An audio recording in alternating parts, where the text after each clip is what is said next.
The whole purpose of the Old Testament is to show you through these stories that we need a better priest. We need a better king. We need a better prophet. And there's only one person who could fulfill that. It is the head crusher.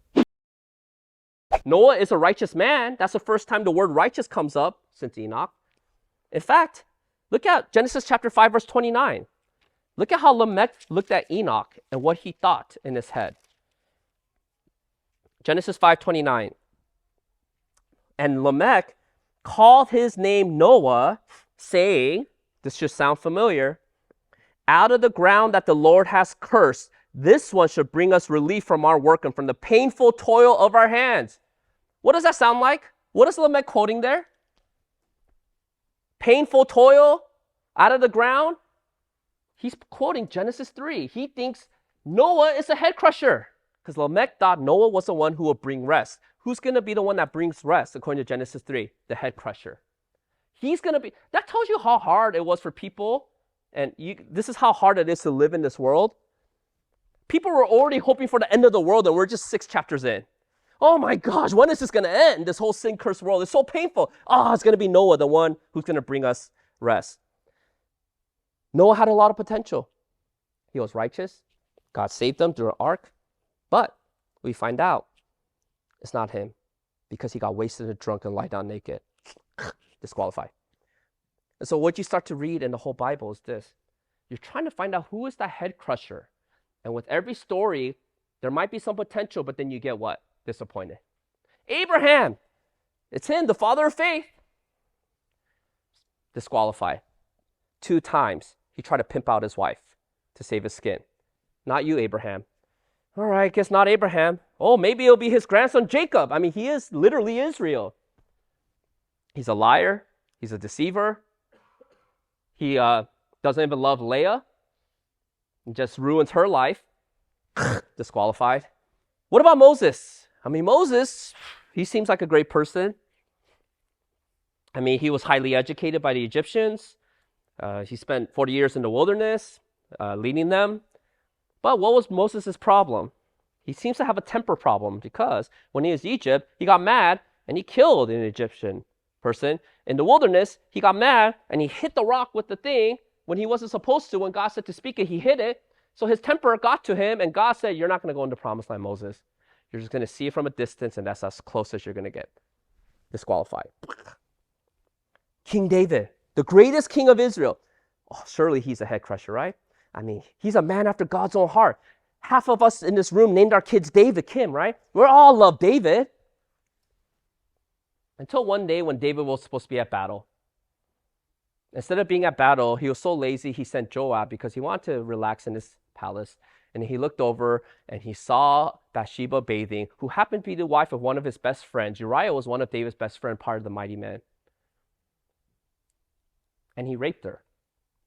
You're like, what do you mean raped? Because when a king calls you to do something, if you refuse it, you will get killed. Not just you, your husband, your kids will get killed. In fact, remember the story Nathan said later to an analogy of what David did? What was the story? You took a lamb from somebody else and you slaughtered the lamb. That's not a fair language. He violated her. And he tried to cover it up by trying to get Uriah drunk, hoping to sleep with his wife. But Uriah, the contrast of the story is to show, as great as David is, Uriah is a more righteous man than David. Because Uriah refused, like, how can I do this and relax while my men are dying? And because, the irony is, because of Uriah's righteousness, David had to kill him. This is the greatest king you got? We're in big trouble, Israel, right? This is definitely not the head crusher. And you thought David was bad. His son was even worse, Solomon. He had 1,000 different wives and concubines. You're like, what? How do you even manage that, Solomon? Why would you want 1,000 mother-in-laws? I don't know. You're crazy, right? It wasn't because he had a huge sexual appetite. That's not what's happening.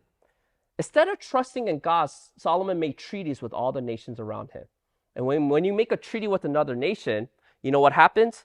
The king will give his daughter to you in marriage to that king, because the idea is that the king would never kill his own daughter.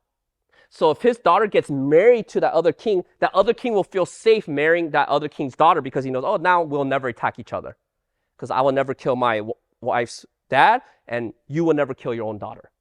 He did that with 1,000 different treaties he made. And the whole point was that he was supposed to trust God instead of making all these treaties. So it wasn't Solomon. He was a horrible king, by the way. Because right after Solomon, what happened? A big civil war split. And if you thought that was bad, the next king was even worse. And the worst, you get a few good kings here and there, maybe Hezekiah, Josiah.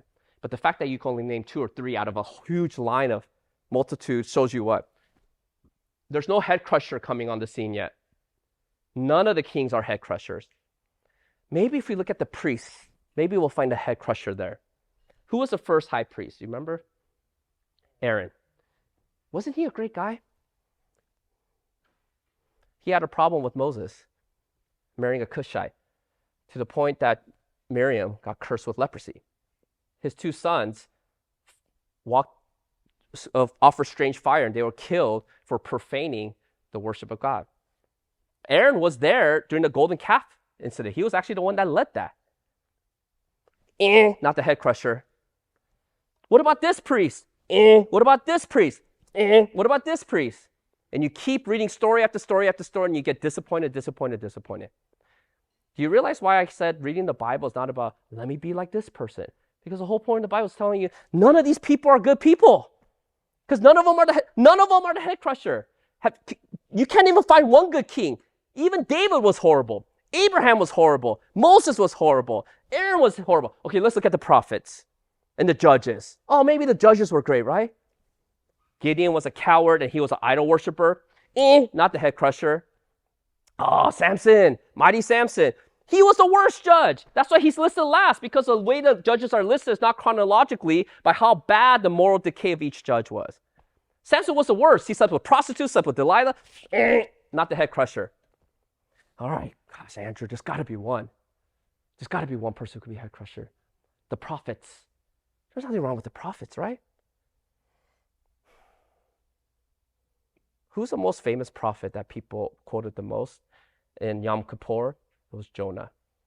Not because he was a great prophet, because he represented everything against God's heart. Because literally, Israel is supposed to be the light to the nations to bring them salvation. He's literally running the other direction. None of the prophets, none of the priests, none of the kings were the head crusher. The whole purpose of the Old Testament is to show you through these stories that we need a better priest. We need a better king. We need a better prophet. And there's only one person who could fulfill that. It is the head crusher.